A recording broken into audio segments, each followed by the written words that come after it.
வணக்கம்ப்பா. தேங்காய் பால் குழந்தைகளுக்கெல்லாம் காலையிலையும் சாயந்தரமும் கொடுக்கலாம்.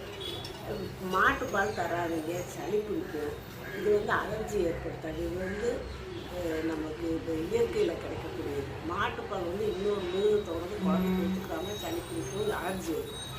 அப்புறம் அந்த தேங்காய் பாலில் வைட்டமின் இ சத்து இருக்கிறதுனால அதை குடிச்சு வரும்போது உடம்பு பழன்னு இருக்கும். அந்த தேங்காய் பாலை தலைக்கு கூட தேய்ச்சி குடிக்கலாம். நல்லா கெட்டி பாலாக இருக்குது. தலையில் நல்லா தடவி மசாஜ் பண்ணி தலையை நல்லா செழிப்பமாக, முடி நல்லா செழிப்பமாக வளரும். இந்த சர்க்கரை நோய் தரவங்கன்னா தினமும் கூட குடிக்கலாம்ப்பா. தினம் கொடுத்தா அவங்களுக்கு நல்ல ஒரு தெம்பு கிடைக்கும், உடம்பு ஸ்ட்ராங்காக இருக்கும். தேங்காய் பாலில் தாய்ப்பாலில் இருக்க சத்து இருக்குது. தேங்காய் பால் அது சர்க்கரை நோய்க்காரவங்க இனிப்பு எதுவும் போடாமல் அதை எடுத்து லேசாக குடிக்கிற அளவு சூடு வச்சு குடிக்கலாம். எல்லாருமே தேங்காய் பால் குடிக்கலாம். அதனால் தப்பே கிடையாது.